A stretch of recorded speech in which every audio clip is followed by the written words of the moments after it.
नमस्कार दोस्तों, स्वागत है आप सभी का हमारे YouTube चैनल ज्योतिष प्रातः विज्ञान पर। आज हमारे YouTube चैनल का बहुत ही महत्वपूर्ण कार्यक्रम सवाल जवाब कार्यक्रम। इस कार्यक्रम के लिए आप सभी दर्शक उपस्थित हुए हैं। ये बहुत ही महत्वपूर्ण कार्यक्रम होता है हमारे YouTube चैनल का। इस कार्यक्रम में हम आपके द्वारा पूछे गए उन प्रश्नों का जवाब देते हैं जो प्रश्न सारे गर्भित हों, जो प्रश्न सनातन धर्म से संबंधित हों, जो प्रश्न वेद विज्ञान से संबंधित हो। लेकिन आश्चर्य की बात यह है, हम आप सभी लोगों से विनम्र निवेदन करते हैं कि आप हमसे प्रश्न पूछिए। कैसे प्रश्न? तो सनातन धर्म से संबंधित प्रश्न पूछिए, वेद विज्ञान से संबंधित प्रश्न पूछिए, पूजा पाठ से संबंधित प्रश्न पूछिए। लेकिन आश्चर्य की बात यह है, आप सभी लोग इस विषय में थोड़ा सा भी ध्यान नहीं देते। दर्शकों, मैं आपको बताऊं, आज का जो कार्यक्रम आपके समक्ष बना रहा हूं, यह कार्यक्रम तो आज होने वाला ही नहीं था। अब प्रश्न उठता है कि क्यों नहीं होने वाला था? तो भैया प्रश्न ही नहीं थे। किसी दर्शक ने किसी विषय में कोई प्रश्न पूछा ही नहीं। प्रश्न उठता है कि प्रश्न पूछता कौन है? जिज्ञासु। जो सनातन धर्म के प्रति जिज्ञासु वही तो प्रश्न पूछेगा। श्रीमद् भगवद गीता भगवान कहते हैं कि मुझे भजने वाले केवल 4 पुरुष हैं। 4 लोग ही प्राय मुझे भजते हैं। आपके मन में संदेह उठेगा, क्या भगवान को 4 ही लोग भजते हैं?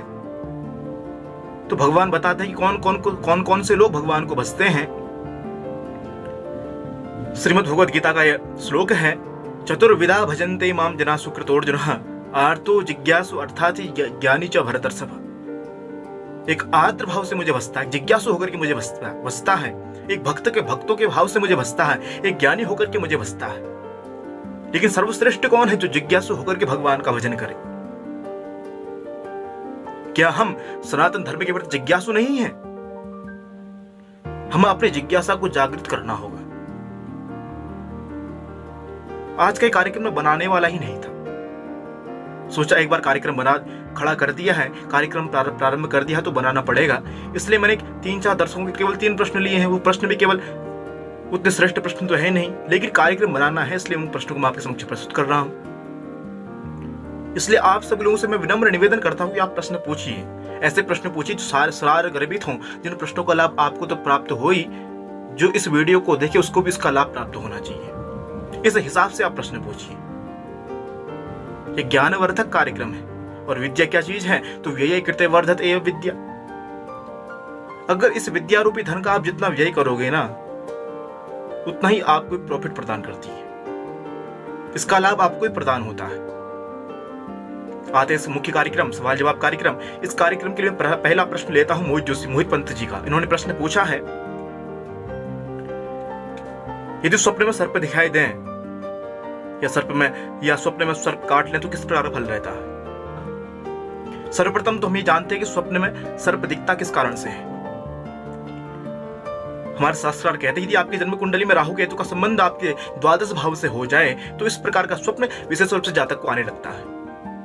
12 भाव से विचार किया जाता है निद्रा सुख का विचार किया जाता है 12 भाव से। यदि राहु केतु वहां विराजमान हो तो इस प्रकार के स्वप्न तो आते ही हैं, या उनकी दृष्टि इस भाव पर पड़ रही हो, या राहु केतु की दृष्टि इस भाव पर पड़ रही हो, तो निश्चित रूप से जातक को इस प्रकार के स्वप्न आते हैं।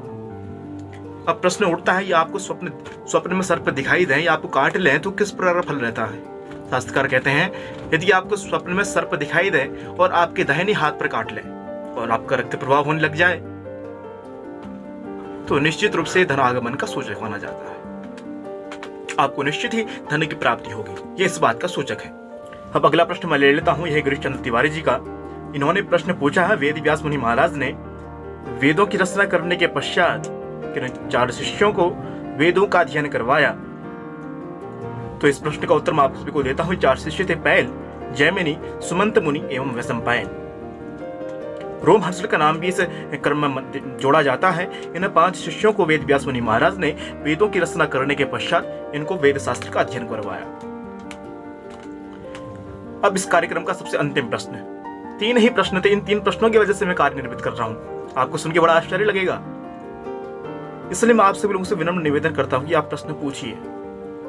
आप प्रश्न पूछेंगे तो ये कार्यक्रम हमारा चलेगा। अंतिम प्रश्न भी गिरीश चंद्र तिवारी जी का है। अगर ये 2 प्रश्न नहीं पूछते तो ये कार्यक्रम होने वाला ही नहीं था। हम स्वतः के माध्यम से प्रश्नों का निर्माण करके आपके समक्ष उत्तर प्रस्तुत करें। ऐसे में कार्यक्रम करने का आनंद प्राप्त नहीं होता है। कार्यक्रम को करने का आनंद कब आएगा? जब आप लोग प्रश्न पूछेंगे। आपका प्रश्न पूछना अत्यंत आवश्यक है। आप प्रश्न पूछिए, कृपया करके मैं आपसे बार बार कह रहा हूँ, रविवार का हमारा कार्यक्रम होता है। इस कार्यक्रम के लिए आप प्रश्न पूछिए। अंतिम प्रश्न इन्होंने पूछा है कि भगवान का नाम गोविंद कैसे पड़ा। विद्यावताम भागवते परीक्षा, बड़े बड़े विद्वानों की कसौटी है श्रीमद् भागवत ग्रंथ। श्रीमद् भागवत महापुराण में एक कथा आती है, नंद बाबा के पास लाखों गायें थी।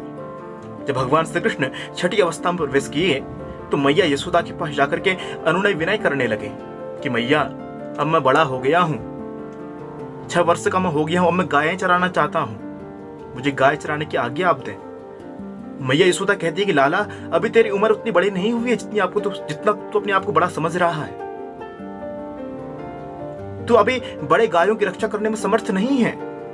मैया बड़ा समझ आती, लेकिन श्री कृष्ण भगवान बस यही प्रश्न करते कि मुझे गैया चरानी है, मुझे गायों की सेवा करनी है, मुझे गौ भक्त बनना है, मुझे गौपालक बनना है। उनके अंतःकरण में केवल इस प्रकार की भावना थी।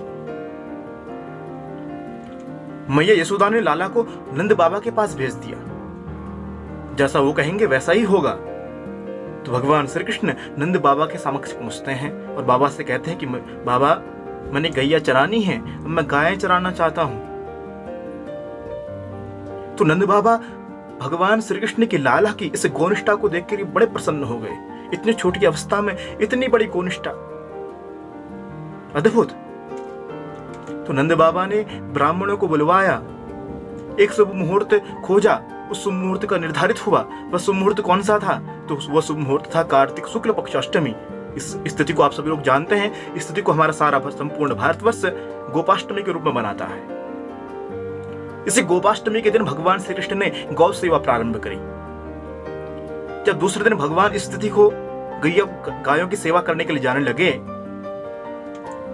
तो मैया ने लाला को सुंदर सुंदर वस्त्र पहनाने प्रारंभ कर दिए, आंखों में काजल लगाना प्रारंभ कर दिया, लाला को सजाने लगी, मोर पंख सिर पर धारण करवा दिया, करधनी बांध दी, करधनी में मुरली धर दी।